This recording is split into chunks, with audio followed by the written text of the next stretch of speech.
ஹாய்ங்க. இன்னைக்கு நம்ம முட்டைய வச்சு ஒரு சூப்பரான மல்லி வறுவல் ரெசிபி தாங்க செஞ்சுருக்கோம்.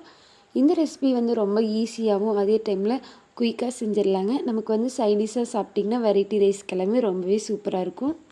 வாங்க எப்படி செய்கிறதுன்னு பார்க்கலாம். நான் இன்றைக்கி 4 முட்டையை வந்து அவிச்சு இந்த மாதிரி 2ஆக கட் பண்ணி எடுத்து வச்சுருக்குறேங்க. 4 முட்டைக்கு வந்து இந்த ரேஷியோ இருக்கிற அளவுக்கு மல்லி எடுத்திங்கன்னா கரெக்டாக இருக்கும். 2 டேபிள் ஸ்பூன் மல்லி, 1 டேபிள் ஸ்பூன் மிளகு, 1 டேபிள் ஸ்பூன் எள் எடுத்துக்கோங்க. கூடவே 2 காஞ்ச மிளகாய், ஒரு 4 பல் போல் பூண்டு தோலோடு எடுத்துக்கோங்க. இதை வந்து நல்லா ட்ரை ரோஸ்ட் பண்ணி எடுத்துக்கோங்க. இதை வந்து நம்ம வறுக்கும் போது நமக்கு அந்த மல்லி ஃப்ளேவர் வந்து நல்லா வரும். அந்தளவுக்கு வந்து நல்லா வறுத்துக்கோங்க. கொஞ்சம் மீடியம் ஃப்ளேம்லேயே வச்சுட்டு ஒரு 5 நிமிஷம் போல் வறுத்திங்கன்னா ரெடி ஆயிரும். இதை அப்படியே ஒரு பிளேட்டில் மாற்றிட்டு ஆற வச்சு மிக்ஸி ஜாரில் சேர்த்துட்டு தண்ணி எதுவும் சேர்த்தாமல் நல்லா கிரைண்ட் பண்ணி எடுத்துக்கோங்க. இப்போ அதே பேனில் 2 டேபிள் ஸ்பூன் எண்ணெய் சேர்த்துட்டு தாளிப்புக்காக கொஞ்சம் கடுகு, காஞ்ச மிளகாய் சேர்த்துக்கோங்க. லோ ஃப்ளேமில் வச்சுட்டு ஒரு 1/2 டேபிள் ஸ்பூன் மஞ்சள் தூள், தேவையான அளவு உப்பு சேர்த்துக்கோங்க. அந்த எண்ணெயிலேயே நம்ம எடுத்து வச்சுருக்க முட்டையை இந்த மாதிரி ஒரு சைடாக வச்சுட்டு 1 நிமிஷம் போல் ஒரு சைடு, இன்னொரு நிமிஷம் இந்த சைடுன்னு திருப்பி விட்டுருங்க. முட்டை மட்டும் உடையாமல் அலங்காமல் திருப்பி விட்டுருங்க.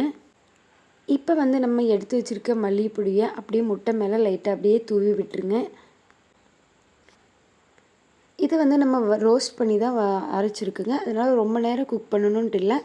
அந்த முட்டையிலேயே முன்னாடி ஒரு நிமிஷம், பின்னாடி ஒரு நிமிஷம் இருக்கிற மாதிரி நல்லா கலந்து விட்டுருங்க. முட்டை மட்டும் உடையாத மாதிரி பார்த்துக்கோங்க. நீங்கள் சும்மா நார்மலாக முட்டையை அவிச்சு சாப்பிட்றத விட இந்த மாதிரி கொஞ்சம் செஞ்சு சாப்பிட்டிங்கன்னா நல்லாவே டேஸ்ட்டாக இருக்கும். அதுவும் இல்லாமல் இதில் வந்து வெறும் மல்லி இல்லாமல் மிளகு, எள்ளெல்லாம் சேர்த்துருக்கோம். அதனால் இதோடய ஃப்ளேவர் வந்து ரொம்பவே நல்லா இருக்குங்க.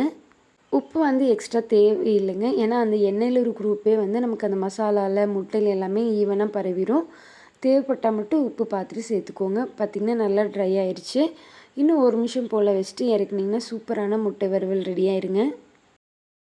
நல்லா மணக்க மல்லி ஃப்ளேவரோட முட்டை வறுவல் ரெடி ஆயிடுச்சுங்க. கடைசியாக கொஞ்சம் மல்லி இலை சேர்த்துட்டு இறக்கிடுங்க. அவ்வளோதாங்க, சூப்பரான முட்டை வறுவல் மல்லி ஃப்ளேவரில் ரெடி ஆயிடுச்சு. இதை வந்து நீங்கள் வெரைட்டி ரைஸ் இல்லை பருப்பு சாதம் எல்லாத்துக்கும் வச்சு சாப்பிடுங்க. ரொம்பவே சூப்பராக இருக்கும்.